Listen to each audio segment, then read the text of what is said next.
안녕하세요. 독학사 경영학과 3단계 경영분석을 같이 공부하게 될 이근필입니다. 이 경영분석은 3단계인데요. 우리 경영학 보면은 처음에 공부하실 때 경영학 원론, 개론 이런 걸 먼저 공부하셨을 테고요. 그리고 거기에 이은 강론들을 공부하셨을 겁니다. 그죠?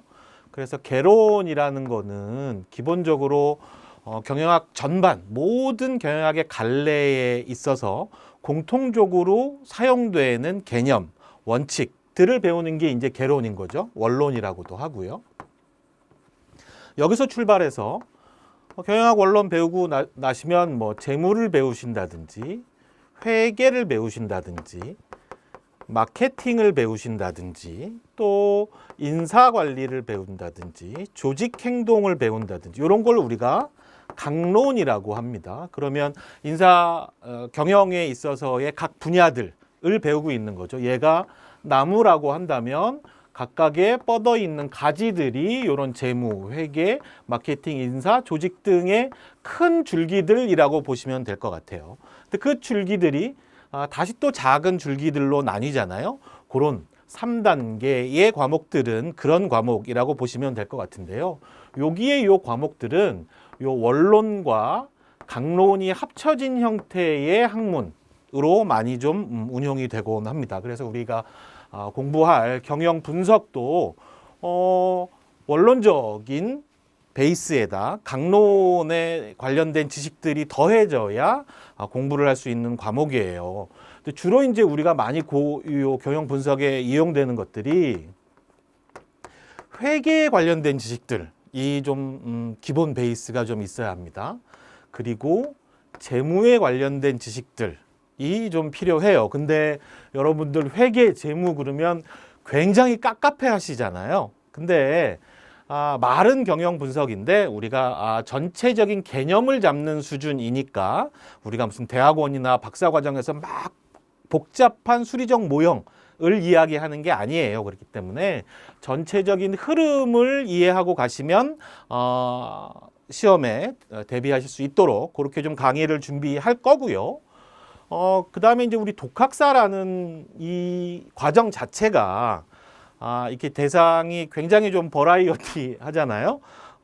처음 이걸 공부하시는 분도 있고 대학 학위가 있으신데 경영학과에 관련된 뭐 시험을 준비하신다거나 이러면서 독학사 학위가 필요하신 분들도 있을 것이고 요런 분들은 강의의 내용에 대한 사전 지식의 정도가 좀 많이 차이가 날 수밖에 없어요. 그렇잖아요.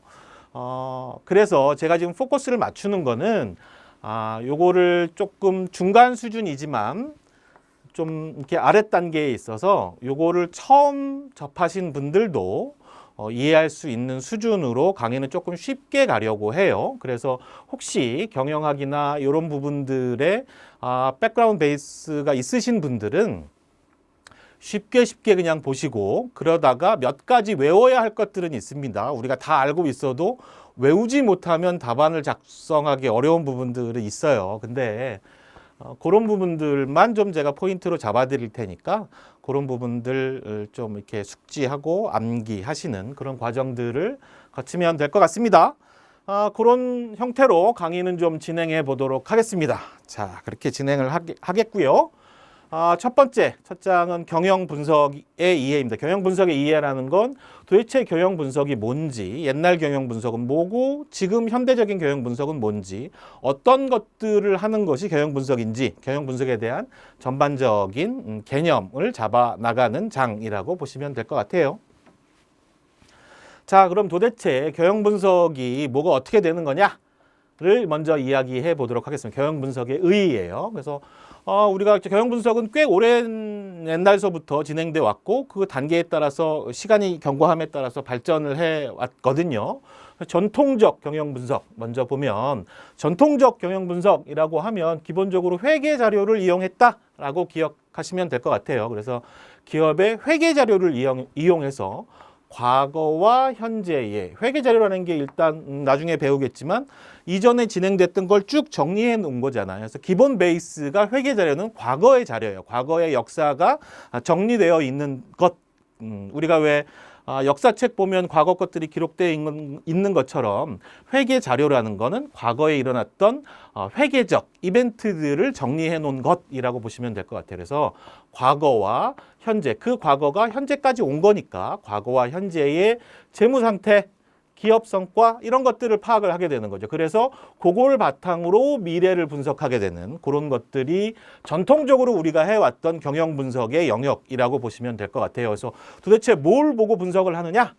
재무상태표, 손익계산서, 현금 흐름표 이런 게 이제 보통 재무에 관련된 여러 가지 재반표다. 그래서 재무제표라고 이야기하거든요. 이 부분도 다시 나중에 이야기할 거예요. 그래서 어쨌든 그런 재무상태표, 손익계산서, 현금 흐름표 이런 것들을 가지고 재무제표를 분석하는 거, 그게 전통적인 경영 분석의 영역이라고 보면 될 것 같아요. 그런데 이렇게 전통적으로 해오다 보니까 재무제표만 가지고 판단할 수 없는 것들이 기업 안에 있다는 얘기인 거죠. 예를 들면 얘는 다 뭐 현재의 자산과 부채와 자본이 어떻게 돼 있고 이익은 얼마나 나고 있고 현금이 어떻게 흘러가는가를 보고 있는데 기업이 이익을 많이 내려고 하면 기본적으로 기업이 갖고 있는 경쟁력이 있어야 될 거 아닙니까? 그리고 또 기업이 이 경기가 좋아야 더 많이 팔릴 거고, 그럼 그런 부분들은 도대체 어디서 판단을 하느냐. 그래서 재무제표만 보고서는 우리가 기업의 미래를 분석하기가 쉽지가 않겠구나. 그래서 현대적인 경영 분석으로 와서는 회계 자료를 기반으로 하지만 거기에 다양한 기업 관련 자료를 추가해서 경영 분석을 하게 됩니다. 그때 보는 것들이 뭐가 있느냐? 재무제표 당연히 들어가는 거고요. 경제 동향, 앞으로 큰 거시 경제의 개념에서 우리가 지금 경기가 호황에 있느냐, 불황에 있느냐, 또 우리 기업에 많은 영향을 미치니까 경제 동향을 파악을 해야 되고요. 그다음에 산업 동향, 전체적인 경기는 그런데 우리가 지금 속해 있는 이 산업의 경기는 어떨 것인가? 우리 산업이 죽어가는 산업인가? 라디오 산업. 라디오, 트랜지스터 라디오를 누가 듣겠습니까? 점점점 죽어갈 수밖에 없는 거죠. 자동차 지금은 잘 팔리고 있지만 지금 내연기관, 우리 휘발유로 가는 자동차가 앞으로 계속 잘 팔릴 건가? 앞으로는 환경의 오염 때문에 전기로 가는 환경 에너지 자동차가 더 잘 팔릴 것인가? 이런 산업에 관련된 동향들이 또 우리가 파악해야 기업의 미래를 분석할 수 있다는 얘기고요. 거기에 개별 기업의 동향, 자, 우리 산업도 좋은데 그 산업화에서 우리가 갖고 있는 경쟁력이 어떤가? 산업이 아무리 잘 나가면 뭐예요? 우리 기업이 갖고 있는 상품이나 제품이 그 산업의 동향에서 뒤떨어져 있으면 잘 팔릴 리가 없지 않습니까? 그러니까 기업의 동향 이런 것들을 다 같이 포함해서 분석하는 이런 걸 우리가 경제 동향, 산업 동향, 기업 동향 이런 거를 질적 정보라고 해요. 숫자로 막 표시되는 게 아니라 퀄리티에 관련된 정보. 그러면 얘는 뭐라 그러겠어요? 얘는 양적 정보라고 얘기하죠. 퀀티티에 관련된 이야기인 겁니다. 그래서 이렇게 양적과 질적 정보를 다 합쳐서 분석하는 것이 현대의 경영 분석이다라고 보시면 될 것 같아요. 그래서 왜 그런 걸 그럼 현대적인 경영 분석을 하느냐? 전통적인 양적인 회계적 재무제표만 가지고는 우리가 의사결정에 필요한 정보를 얻을 수 없기 때문에 현대적 경영 분석이 필요하게 됐다라고 이해하시면 될 것 같습니다. 자, 경영 분석은 그렇게 발전을 해왔고요. 그럼 경영 분석은 어떻게 하느냐? 5가지 단계를 거쳐서 경영 분석을 하게 된다라고 보시면 될 것 같아요. 일단 자료를 구해야죠. 분석 자료. 여기 교재에 다 있는 내용들입니다. 교재를 같이 보시면서 이게 조금 글씨가 작아서 안 보일 수도 있어요. 교재 보시면 됩니다. 교재 안에 다 나와 있는 거니까. 분석 자료를 일단 수집을 해야죠. 그죠? 뭐 분석할 게 있어야 분석을 들어갈 거니까. 분석 자료가 있으면 그 분석 자료를 경영 분석 시스템에다 넣습니다. 그게 뭐 컴퓨터 시스템일 수도 있는 거고요. 경영 분석을 하는 우리의 방법일 수도 있는 거죠. 그러면 경영 분석 정보들이 경영 분석한 시스템에 의해서 분석된 정보들이 산출되게 되는 거죠. 그럼 그 분석한 정보를 가지고 의사결정할 수 없잖아요. 그러니까 그 분석 정보를 의사결정하는 시스템. 우리가 단위 사업, 어떤 사업을 계속 진행할 건가, 아니면 이제 그만하고 철수할 건가를 결정을 하려고 하면 그 사업에 관련된 매출액 정보, 시장 정보, 경기 정보 이런 것들 자료를 구해서 우리가 판단을 하는 거죠. 그래서 손익이 플러스가 얼마가 났나, 적게 났나 이런 것들이 분석돼 나오는 거고, 그 분석된 정보를 기반으로 해서 이거는 3년 연속 적자니까 사업에서 철수하는 게 좋겠다. 뭐 이런 의사결정 시스템. 3년 이상이면 사업 철수라는 의사결정 시스템이 없는 거고, 3년이 됐어요. 3년 연속 적자야. 그러면 의사결정을 하는 거죠. 이 사업에서는 철수하는 게 좋겠다라는 이러한 5단계. 다시 한번 정리를 하면 분석 자료를 가지고 경영 분석 시스템에 넣고, 경영 분석 시스템에서 나온 분석 정보에 의해서 분석 정보를 의사결정 시스템에 넣고 의사결정하게 되는 이런 5단계의 구조를 가진다라고 보시면 될 것 같습니다. 자, 이런 경영 분석은 왜 하느냐? 결과적으로는 의사결정에 필요한 정보를 얻으려고 하는 거예요. 그러니까 경영자가 혹은 투자자나 뭐 은행이 각각의 이 기업을 분석하는 이유들이 있습니다. 그 이유들에 의해서 우리가 어떤 의사결정, 사업을 계속할 것이냐, 그만할 것이냐, 투자를 더 할 것이냐, 뭐 이런 것들, 이 주식을 살 것이냐, 이 회사의 주식을 살 것이냐, 이 회사에다가 돈을 꿔줄 건가 말 건가, 각종의 요 기업에 관련된 이해관계자들이 의사결정하는 데 필요한 정보를 얻기 위해서 경영 분석은 한다라고 보시면 될 것 같습니다. 말씀드렸다시피 의사결정 과정은 경영 분석 시스템, 의사결정 시스템 이렇게 2가지의 시스템으로 구성되어 있다고 보시면 될 것 같고요. 기업 내 외부의 자료를 경영 분석 시스템에 넣고 여기서 산출된 정보를 다시 의사결정 시스템에 투입해서 의사결정을 하게 되는 이런 단계라고 보시면 될 것 같습니다. 그거를 전통적 경영 분석과 현대적 경영 분석에서 어떤 자료들, 어떤 정보의 내용들을 다루고 있느냐를 정리를 해보면, 지속적으로 말씀드리지만 전통적 경영 분석, 옛날 양적 분석 위주인 것들은 회계 자료를 기반으로 하고, 회계 자료에서 나오고 있는 건 재무 비율, 어떤 비율들, 지금은 모르셔도 재무 비율, 재무 비율이 뭐지? 모르셔도 괜찮아요. 나중에 일일이 다 따져가면서 각종의 재무 비율들 다 같이 공부할 겁니다. 그다음에 경영의 성과, 이익이 얼마 났느냐, 매출이익은 얼마고 영업이익은 얼마냐, 이익의 성격에 따라서 또 다르거든요. 그다음에 이제 분석의 수단은 기업 간을 비교하거나, 시계열이라는 거는 2020년은 어떻게, 2021년은 어떻게, 해가 지나갈수록 어떻게 바뀌고 있는가를 분석하는 것 시계열이라고 해요. 타임 스케일 영어로는 그렇게 얘기하는데, 시계열에 관련된 걸 분석한다거나, 이게 밸런스가 잘 맞고 있느냐, 균형에 관련된 분석을 한다거나, 이런 것이 전통적 경영 분석의 영역이라고 치면, 현대적 경영 분석에는 회계 자료에다가 더해서 기업에 관련된 여러 가지 자료들을 같이 사용하게 되는 거고요.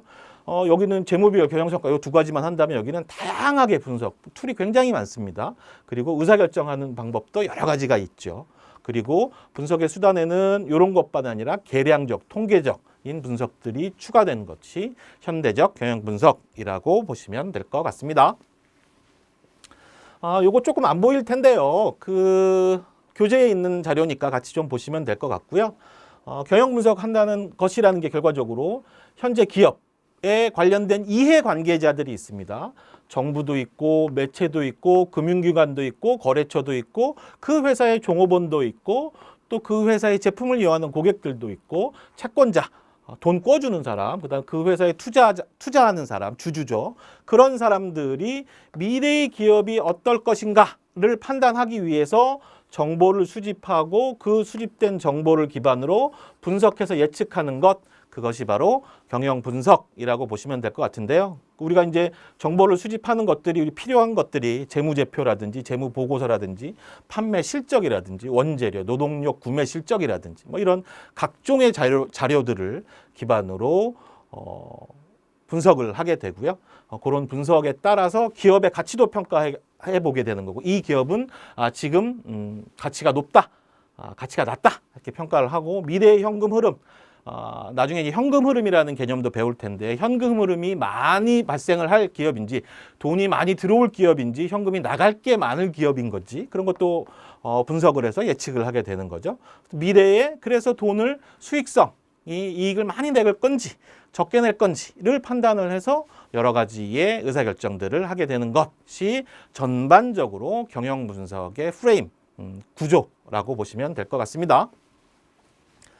자, 경영 분석을 하는데요. 분석 주체에 따라서 경영 분석을 하는 목표가 다르고 그렇기 때문에 자기의 목표에 맞는 경영 분석 방법을 이용할 거예요. 그죠?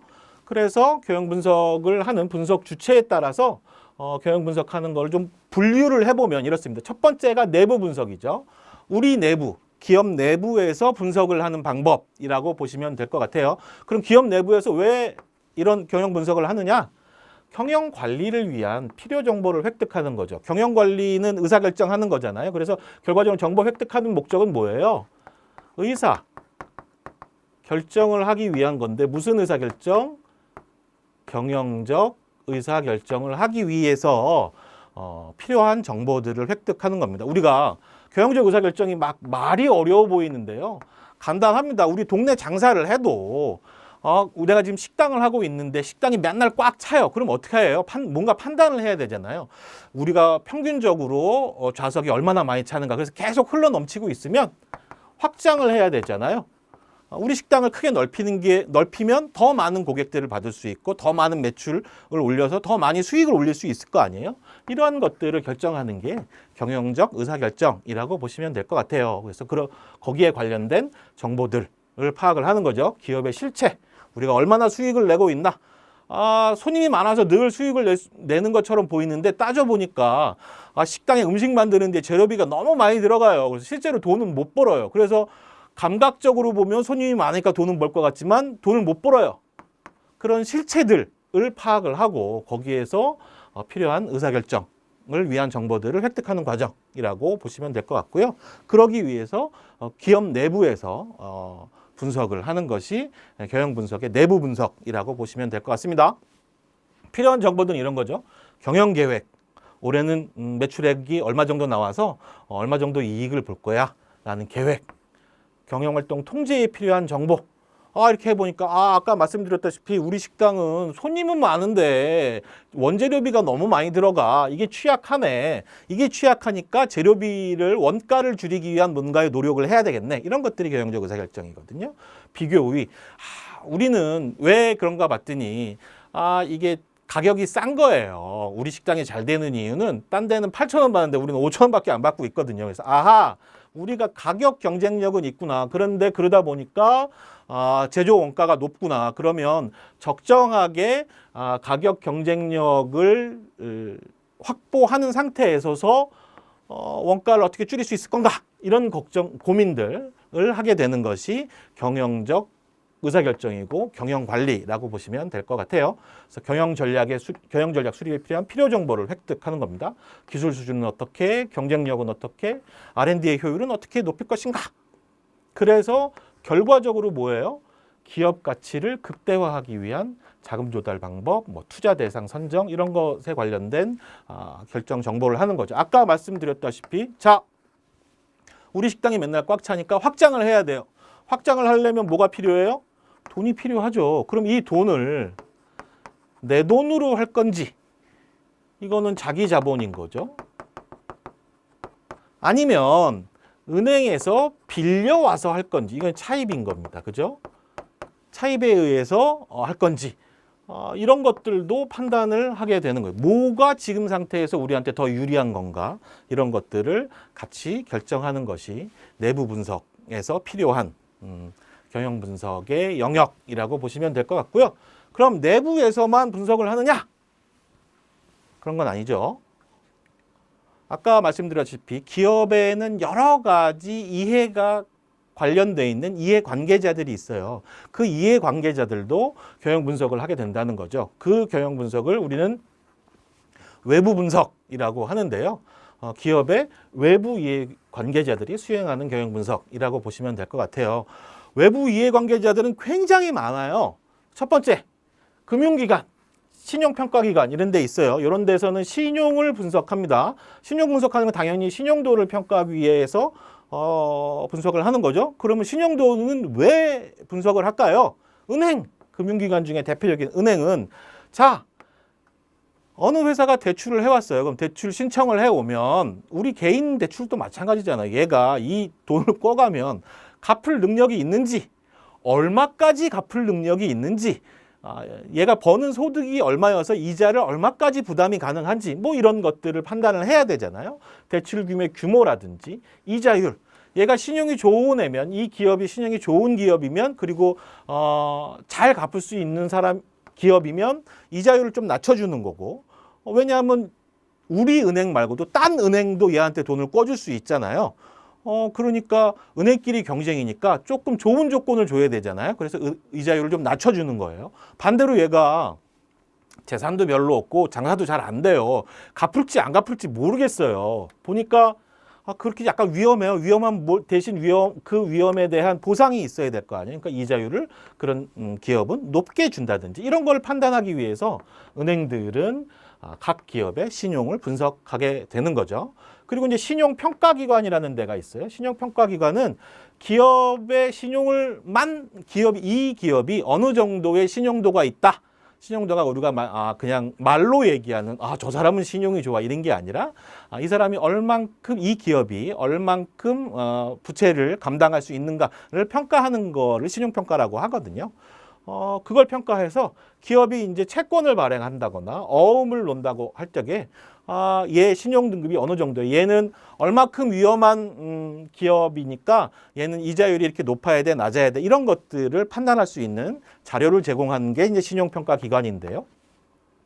그런 신용평가 기관이 신용도를 분석해서 신용 등급을 주게 되는 거죠. 이 신용 등급은 결과적으로 이자율 혹은 대출금의 규모 이런 거와 다 연관이 돼 있는 것이라고 생각하시면 될 것 같아요. 근데 보통 이렇게 대부분 금융기관은 자체적인 신용 분석 시스템이 있어서 자기 은행에 관련된 신용 전용의 신용 분석 시스템으로 기업의 신용을 평가하게 됩니다. 자, 그렇게 금융기관만 평가를 하느냐? 그게 아니라는 거죠. 이제는 투자자하고 증권을 분석하는 기관들이 있어요. 투자자는 왜 기업의 경영을 분석을 할까요? 투자하려고 했는데 내가 투자를 하면 이 기업이 돈을 얼마나 잘 벌 건가? 그래서 나한테 배당을 얼마나 해줄 건가? 혹은 내가 투자를 했는데 이 기업이 혹시나 망하지는 않을까? 당연히 투자자의 입장에서는 궁금한 거잖아요. 그래서 그거에 관련된 정보를 모아서 분석을 하고 투자를 할 건가 말 건가를 의사결정하게 되는 거죠. 채권 혹은 주식이 가진 내재 가치, 그 가치 혹은 또 위험, 얼마나 위험한가, 망할 건가, 안 망할 건가 이런 걸 파악하기 위해서 경영 분석을 실시하는 거죠. 채권이라는 건 빚내주는 거니까 채무 불이행 위험을 좀 평가하는 거. 채무 불이행이니까 돈 꿔가고 나서 못 갚을 확률, 그걸 위험이라고 하잖아요. 그 위험을 평가하는 거고, 주식 같은 경우에는 어떤 기업이 성장성이 높은 기업인가, 수익성이 높은 기업인가 뭐 이런 것들을 판단을 해서 적절하게 내가 이 주식에 투자할 것인가 말 것인가를 결정하는 것. 그런 것들을 우리가 이제 투자자나 증권 분석 기관이 하는 거고, 그런 분석들은 우리가 증권 분석이라고 해요. 앞에 은행이 하는 건 신용 분석이라고 하고, 이런 투자자와 증권 분석 기관도 기업의 경영 분석을 하게 되는 주요한 이해 관계자이고요. 그다음에 거래처도 경영 분석을 하게 되는 거죠. 거래처는 왜 하겠어요? 내가 원재료, 부품 이런 거 납품했는데 그 납품한 게 이 사람이 돈을 외상으로 납품했는데 돈을 안 주면 어떡합니까? 기업이 채무 지급 능력이 있는가 없는가, 그래서 내가 혹시나 납품했다가 돈 띄어먹히지 않을까, 이런 위험 때문에 거래처도 경영 분석을 할 수밖에 없는 거인 거죠. 그래서 거래처들이 주로 하는 경영 분석은 단기적으로, 내가 지금 딱 외상으로 부품 같은 거, 원재료 같은 거 납품했는데 요 돈 받을 수 있을까 없을까? 1년 후, 2년 후의 문제가 아니라 단기적으로 돈을 지급할 수 있는 능력이 있는가 없는가, 그런 걸 중심으로 하게 되는 거죠. 또 이해관계자가 어디가 있을까요? 고객도 있겠죠. 우리가 물건을 살 때 핸드폰을 사고 뭐하고 할 적에도 이 회사가 계속 이 핸드폰을 팔 건지, 그래서 AS를 해줄 건지 말 건지 이런 것들을 판단해 봐야 될 거 아닙니까? 제품, 서비스, 품질에 대한 이게 좋은 건지 나쁜 건지 평가를 하게 되는 거고요. 그래서 이 회사가 계속 안전하게 있어서 내가 구매한 제품을 AS 해줄 건가 말 건가, 혹은 이 기업이 어느 정도의 기술적 능력을 갖고 있어서 내가 하는 제품이 정말 기술적으로 우수할까 아니면 나쁠까 이런 것들을 파악을 하게 되는 그런 것들은 이제 고객의 입장에서 보는 경영 분석이라고 보시면 될 것 같고요. 정부도 경영 분석, 기업에 대한 경영 분석을 하게 됩니다. 왜 할까요? 산업 정책을 수립하는데 우리 현재 기업들이 조금 거시적이겠죠. 어떤 위치에 있고 어디로 가야 하는 거고 우리가 정부 입장에서 뭐를 도와주면 좋을까 이런 것들 혹은 어떤 것을 규제를 할까 지원은 어떻게 할까 또 중요한 세금은 어떻게 매기는 게 맞는가 이런 것들을 판단하기 위해선 개별 기업의 경영 분석을 할 수밖에 없는 그런 과정이라고 보시면 될 것 같고요. 그거 말고도 경영 분석을 해야 되는 하는 사람들은 굉장히 많아요. 경쟁회사. 저 회사의 수익이 어떨 건가? 우리 시장에서 지금 저 회사하고 맨날 경쟁하고 있는데 쟤들이 없으면 참 좋겠는데 쟤들이 없어질 수 있을까? 혹은 쟤들은 뭐 때문에 저렇게 수익을 많이 올리고 있을까? 우리가 저 회사에서 배울 수 있는 건 뭘까? 이런 것들을 분석하기 위해서 경쟁회사도 기업을 경영 분석하고요. 또 노동조합도 경영 분석을 하게 되는 거죠. 그래서 임금을 얼마나까지 우리가 올릴 수 있는 거냐. 기업이 맨날 힘들다고 하는데 정말 힘든 거냐. 기업을 하시는 분은 안 힘든 때가 없죠. 그러니 노동조합도 임금에 관련된 협상의 자료로 쓰기 위해서도 경영 분석을 하게 되는 거고요. 외부 감사인 주식회사는 이 재무제표를 1년에 한 번씩 이게 보고를 하는데 그 재무제표가 내 맘대로 썼는지 혹은 법에 맞게 썼는지를 판단을 해주는 사람이 필요해요. 그런 사람을 외부 감사인이라고 하는데 이런 사람들은 당연히 재무제표를 감시 감독하고 분석할 수밖에 없는 입장에 있는 거죠. 환경단체도 요즘에 이 사람들이 이런 거 많잖아요. 요즘에 공정무역 혹은 또 친환경 소재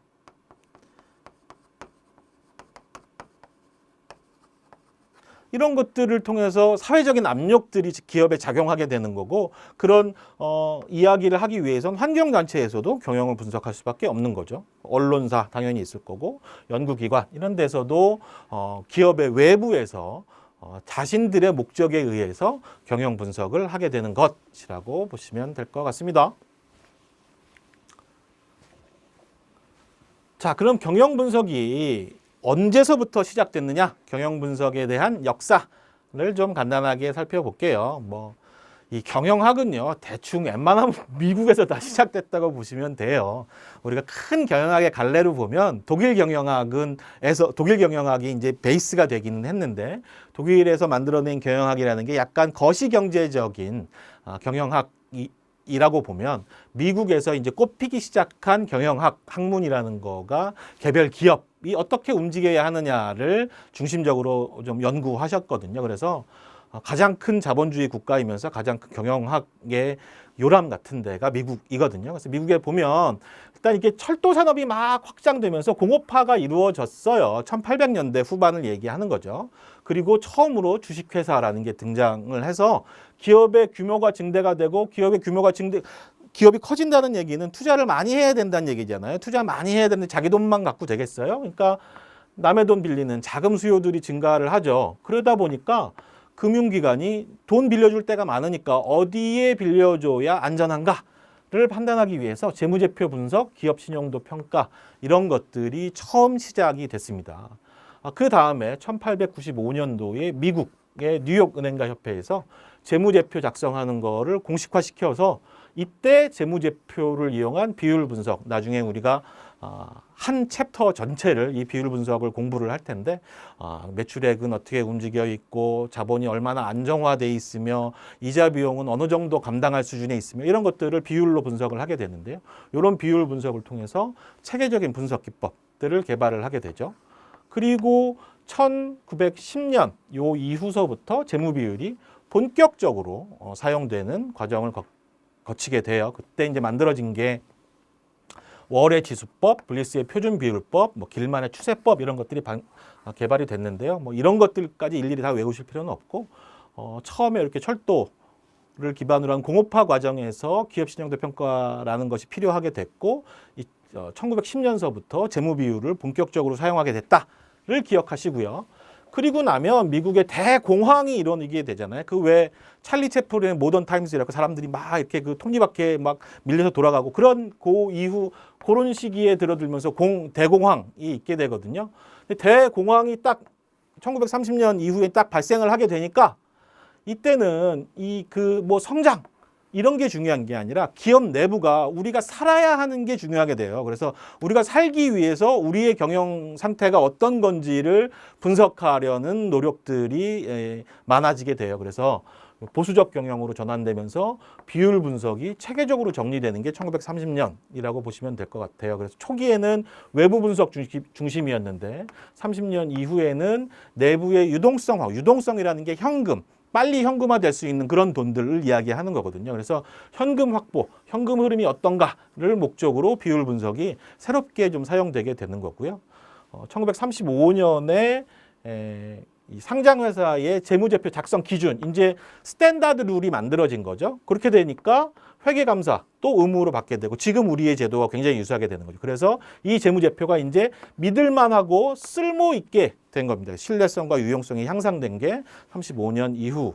근데 요 이후로는 그닥 뭐 이렇게 검증이 잘 되지 않아서 정체기로 진입하게 되고요. 1960년대까지 계속 정체기에 있게 되는 과정을 겪게 됩니다. 그리고 1970년대서부터 약간 이 의사결정, 경영분석 요 두 가지가 합쳐지면서 신뢰성과 유용성을 증대하려는 노력이 70년대에서부터 시작됐다라고 보시면 될 것 같습니다. 그게 이제 전반적으로 경영분석의 흐름이었고요. 우리나라는 1962년 한국은행에서 비율 분석이 처음으로 이용되었고 70년대에 들면서 경영분석이 본격적으로 좀 이용되었습니다. 80년대에 들면서 이게 이제 우리가 올림픽 유치하고 88년도 올림픽 유치하고 막 그러면서 증권 붐이 일어났거든요. 그 경제연구소 뭐 이런 데에서 투자 정보를 만들어내면서 경영분석을 좀 많이 하게 됐고요. 1990년대에 들면서 이제 기업 내부에서 경영관리 차원에서의 경영분석이 확산되었습니다. 2000년대는 뭐 우리가 들면서 이제 인터넷 시대로 접어들면서 모든 정보가 실시간으로 공개가 되면서 체계적인 방향으로 발전돼 오고 있다. 여기까지가 경영 분석이 어떻게 발전됐는가를 이야기하는 부분이라고 보시면 될 것 같습니다. 자, 1장을 조금 정리해 볼게요. 그러면 우리가 제가 말씀드렸던 것들이 크게 이런 내용들이었죠. 전통적 경영 분석은 뭐고 현대적 경영 분석은 뭐다. 얘가 양적이고 재무제표 중심이라면 얘는 질적이고 여러 가지 정보들을 많이 이용하는 거. 경영 분석을 하기 위해서는 일단 분석 자료를 경영 분석 시스템에 넣고 분석 정보를 통해서 나온 분석 정보를 의사결정 시스템에 다시 넣어서 의사결정하는 그런 경영 분석 단계를 가지고 있다. 내부 분석과 외부 분석이 있다. 경영 분석의 발전 과정은 재무제표를 공식화하고 재무제표를 이용한 비율 분석을 하고 그리고 체계적 분석 기법을 개발하는 것이다 라는 이야기를 했는데 다시 요점으로 한번 정리를 해볼게요. 이게 수업 시간 마지막마다 제가 이렇게 조금 정리를 해서 여러분들이 기억하셔야 하는 것들만 좀 정리를 다시 한번 해보도록 하겠습니다. 경영 분석은 전통적 경영 분석이 있죠. 기업의 회계 자료를 이용하는 거, 과거와 현재의 재무 상태, 그다음에 기업 성과 이런 걸 파악해서 미래를 분석하는 거. 그래서 쓰는 자료들은 재무상태표, 손익계산서, 현금흐름표, 재무제표 분석 이런 걸 하게 된다. 그다음에 현대적 경영 분석은 회계 자료에다가 다양한 기업 관련된 자료를 통해서 기업의 실체를 파악해서 미래를 추측하는 그러한 형태의 분석을 현대적 경영 분석이라고 하는 거죠. 그래서 여기서 쓰는 자료들은 전통적 경영 분석에서 썼던 재무제표에다가 경제 동향이라든지 산업 동향이라든지 기업 동향이라든지 전통적 경영 분석만으로는 우리가 필요한 정보들을 다 얻을 수 없기에 개발된 것이 현대적 경영 분석이다라고 보시면 될 것 같고요. 경영 분석의 체계는 말씀드렸다시피 5단계. 분석 자료를 경영 분석 시스템에 넣고 거기서 나온 분석 정보를 의사결정 시스템에 넣어서 의사결정하는 단계라고 보시면 될 것 같습니다. 경영 분석의 목적은 내부 분석과 외부 분석으로 크게 나뉘어지고 내부 분석은 우리 회사 기업 내부에서 경영자가 경영의 필요에 의해서 하는 거고 외부 분석은 우리 기업에 관련된 여러 이해관계자들, 금융기관과 신용평가기관, 여기서는 신용 분석을 하는 거고요. 투자자하고 증권분석기관에서는 증권을 분석하게 되는 거고, 거래처, 외상대금 줄까 말까, 받을 수 있을까 없을까 이런 고민해야 되는 거, 고객, 내가 산 제품이 정말 괜찮은 제품인가, 이 제품을 사면은 계속 AS는 받을 수 있을 것인가, 이런 부분들을 고민하는 게 이제 고객인 거죠. 그리고 정부, 그래서 정부는 기업을 돕기 위해서 어떤 정책을 폐하하고 또 기업은 얼마나 수익을 거둘 수 있어서 세금을 얼마를 매길 수 있을까 이런 것들 판단하는 거, 거기에 기타 다른 경영 분석의 주체들이 있다라는 부분들 기억하시면 될 것 같습니다. 그게 1장의 주요한 내용이라고 보시면 될 것 같고요. 요 1-2장 이 재무제표의 이해예요. 여기는 회계적인 백그라운드가 좀 있으셔야 하는데요. 최대한 쉽게 한번 얘기를 해 드릴게요.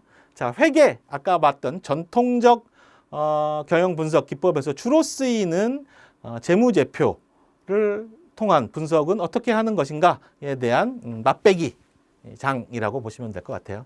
자, 재무제표를 통해서 경영 분석을 한다고 했는데 그럼 도대체 재무제표라는 건 뭐냐?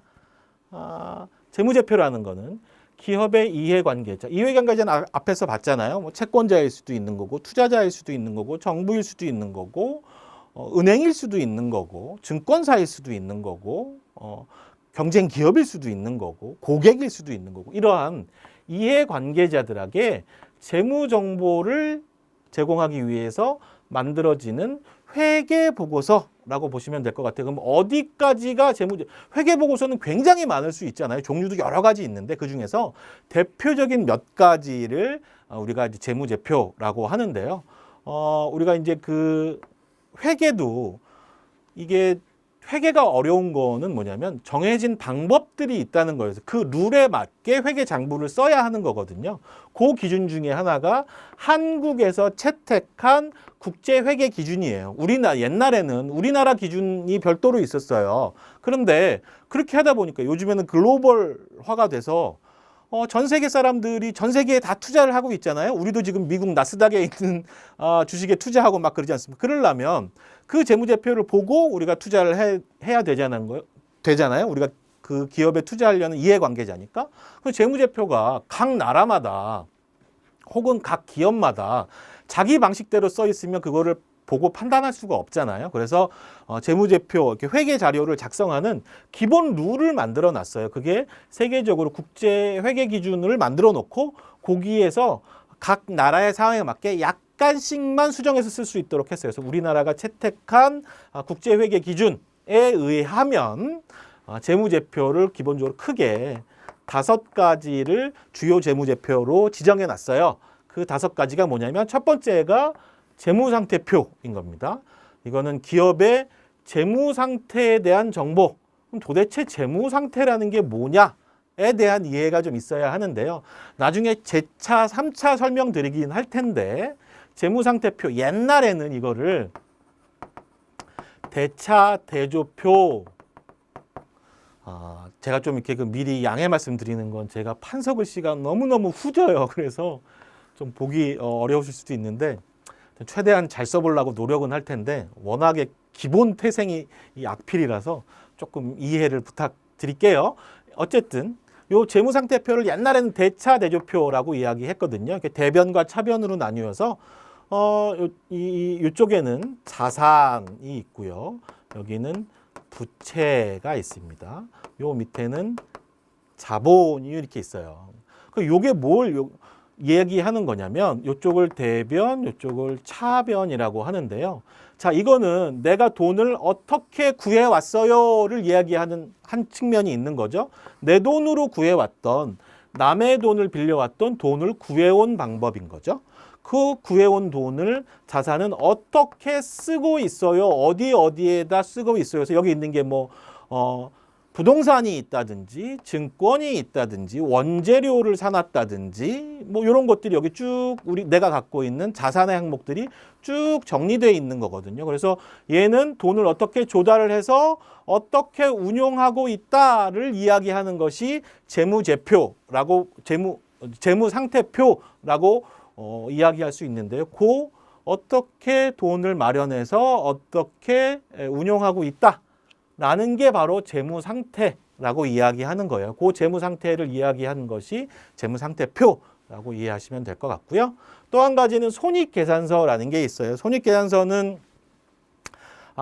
가계부처럼 쭉 쓴 거예요. 그래서 내가 수익은 얼마를 벌었고 비용은 얼마가 들어갔어요. 그래서 수익에서 비용을 빼면 여기 이제 이익이 되는 거죠. 그래서 얼마가 남았어요 라고 하는 요거를 정리해 놓은 게 손익계산서라고 보시면 될 것 같아요. 물론 이렇게 간단하진 않아요. 여기 이제 조금 더 항목들이 더 이렇게 분류된 항목들이 있기는 한데 손익계산서라는 기본 개념은 내가 얼마의 돈을 매출을 일으켰는데 그중에 이 매출을 일으키기 위해서 쓴 비용은 얼마예요. 그래서 수익에서 비용을 빼니까 얼마가 남았어요. 이 얘기를 써놓은 것이 손익계산서라고 보시면 될 것 같습니다.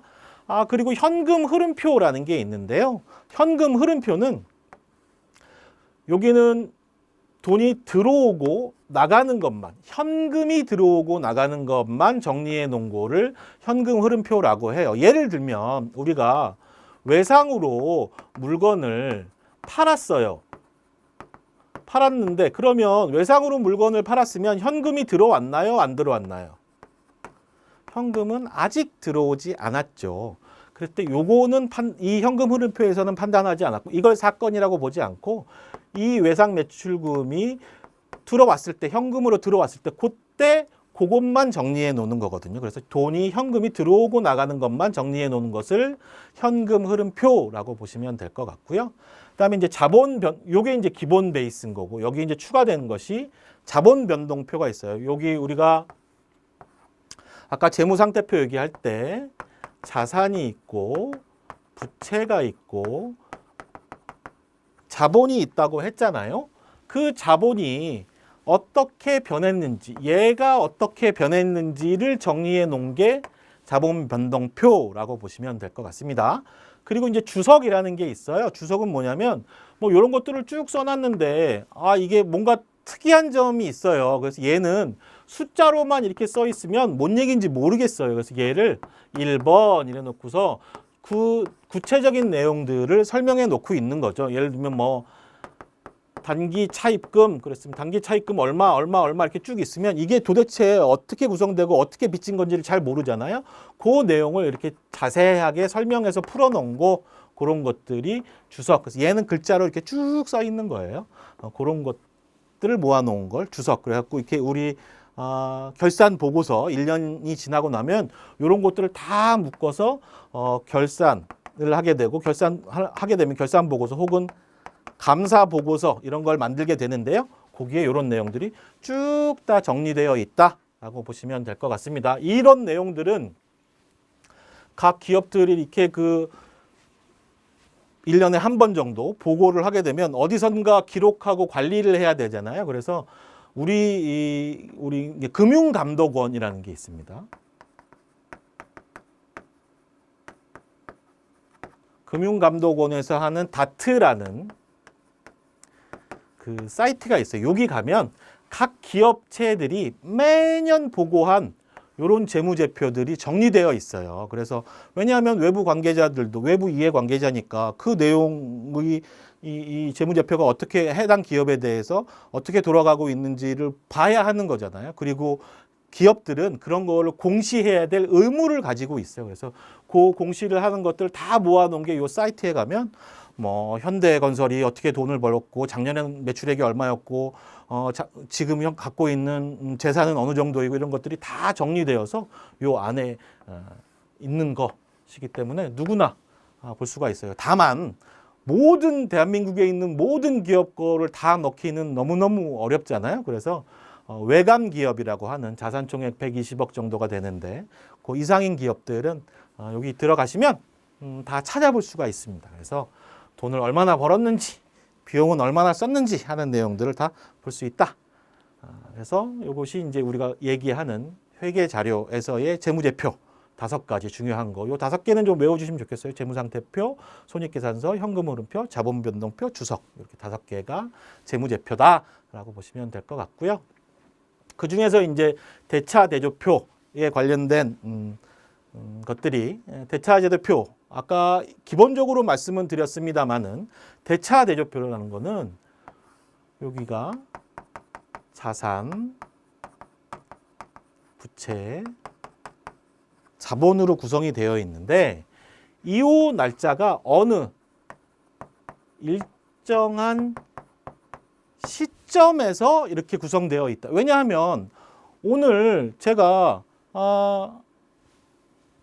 얼마의 단기 이 차입금을 갖고 있었는데 내일 갚을 수도 있잖아요. 그러면 그날마다 요 상태는 계속 바뀔 수가 있는 거잖아요. 그래서 이 재무상태표는 어느 한 날, 딱 그 날을 기준으로 그날 우리가 어떤 상태로 자산이, 부채가, 자본이 구성되어 있다라는 거거든요. 그래서 요 결산일을 기준, 이게 어떤 날인데 그게 뭐 3월 말일 수도 있고 4월 말일 수도 있고 3월 1일일 수도 있는데 보통 우리가 발표할 적에는 결산일을 기준으로 한 어떤 한 시점인 겁니다. 어떤 한 시점, 결산일을 기준으로 해서 자산, 부채, 자본이 어떻게 생겼다라는 것을 제공하는 정보를 제공하는 재무보고서라고 보시면 될 것 같고요. 말씀드렸다시피 부채, 자본이라는 거는 자금을 어떻게 조달했는가를 이야기하는 것이고 자산이라는 것은 여기서 조달된 자금을 어떻게 활용, 운용하고 있는가를 표시하는 것이라고 보시면 될 것 같아요. 그런데 이게 대차대표가 이렇게 생겼는데 제가 지금 이렇게 T자형으로 써서 대차대표를 말씀드렸는데요. 요 차변에는 여길 차변이라고 하고 대변이라고 해요. 이게 좀 헷갈려요. 그럴 때 이거를 쉽게 기억할 수 있는 방법을 조금 말씀드리면 오른손잡이를 기준으로 오른손으로 이렇게 화장실에 가면 닦지 않습니까? 이걸 닦지 않습니까? 대변이 오른손인 거, 왼쪽이 차변인 거라고 기억해 놓으시면 약간 좀 더럽긴 하지만 기억은 한 방에 될 수 있을 것 같아요. 이쪽이 대변, 이쪽이 차변이라고 하는데요. 요 대변에다가는 부채, 자본 이렇게 쓰고 차변에다가는 자산을 쓰는 이런 거를 계정식이라고 하고요. 이런 계정식 말고 보고식도 있어요. 이게 아까 말씀드린 그 상태로 보면 계정식은 이렇게 T자로 해서 여기에다가 부채 쓰고 여기에다가 자본 쓰고 여기에다 자산을 쭉 정리해 놓는 형태인 거고요. 보고식 계정에서는 자산, 여기 이제 자산, 부채, 자본 요 순서대로 쭈루룩 밑으로 내려 쓰는 형태, 요거를 보고식 재무상태표라고 기억하시면 될 것 같습니다. 재무상태표 표시하는데 이게 보통 다트에는 이렇게 표시되어 있고요. 요 계정식은 보통 이렇게 그 서류에는 이렇게 좌우를 보기가 편하니까 그렇게 정리되어 있는 형태. 뭐 특별히 뭐가 맞고 틀린 건 없습니다. 그냥 편한 대로 만들어서 쓰면 되는 그런 형태로 보시면 될 것 같습니다. 자, 재무상태표의 각각의 이제 항목들에 관한 설명을 드릴 텐데요. 요거는 내용이 좀 많으니까 다음 시간에 이어서 설명드리는 것으로 하겠습니다. 1시간 동안 수고하셨습니다. 감사합니다.